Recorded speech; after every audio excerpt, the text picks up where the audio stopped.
Dans ce nouveau podcast, je vais vous partager tout simplement l'histoire d'une femme, d'une otage française, Sophie Pétronine, qui a été interviewée suite à sa libération.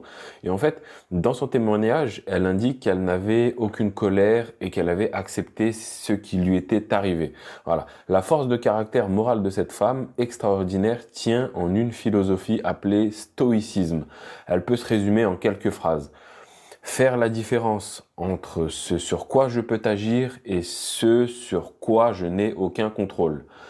Agir à fond sur ce que je peux agir et accepter sur ce quoi je n'ai aucun contrôle. La difficulté est donc surtout de ne pas se tromper sur le fait d'avoir le contrôle ou non.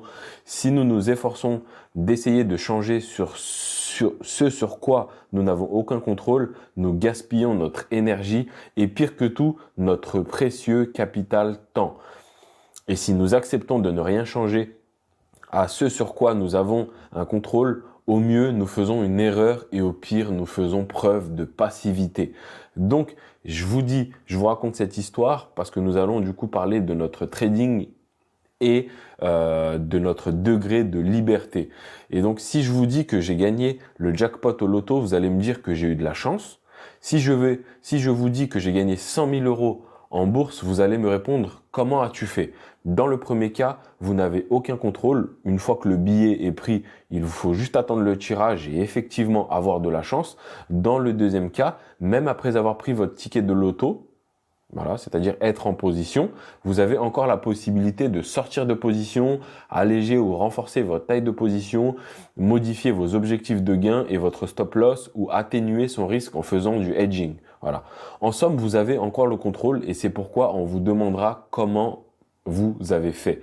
Il ne s'agit en effet pas de chance et donc vos interlocuteurs chercheront à connaître votre technique afin de la reproduire. Voilà. La difficulté en trading, en fait, c'est que nous sommes complètement libres. Contrairement au cadre rassurant d'une activité salariée classique, on nous dit quoi faire, nous sommes complètement libres de nos choix.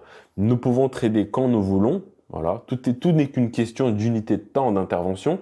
À tout moment, nous avons le choix de mettre une taille de position délirante ou au contraire ridicule. Nous gardons à tout moment la possibilité de mettre un stop loss ou pas. Voilà. Enfin, il est même possible de ne rien faire, ne pas entrer en position. Et ces possibilités donnent tout simplement le vertige et peuvent nous paralyser. Car après tout, en choisissant d'agir sur tel ou tel paramètre, ne nous faisons pas une erreur ainsi. Voilà. Et dans ce dernier point, nous allons parler de trading et acceptation. Et pour réussir en fait dans le trading, il va donc falloir travailler sur deux aspects. Construire véritablement un plan de trading, dans la mesure où nous n'avons pas de limites, c'est à nous de nous les imposer. Donc utilisons judicieusement cette liberté de choix pour construire le plan de trading adapté à notre mindset et à nos émotions. Et ce plan doit prévoir tous les cas de figure et laisser assez de marge au prix pour qu'il puisse évoluer dans notre sens ou pas. Et ensuite, accepter l'évolution contrariante du prix. Nous devons avoir défini les conditions de sortie dans notre plan quand le prix ne part pas dans notre sens. Nous ne sortons alors que si ces conditions sont vérifiées. Et tant que ce n'est pas le cas, nous devons faire preuve d'acceptation devant l'évolution contrariante du prix et suivre strictement notre plan de trading. Exit donc la manie de bouger tout le temps ses stops et de sortir dès que le gain latent rebaisse. L'acceptation, en fait, doit vraiment se faire au sein du plan de trading. Pour revenir à l'affirmation de la femme qui se nomme Sophie Pétronine, le parallèle avec le mindset à avoir pour trader saute tout de suite aux yeux.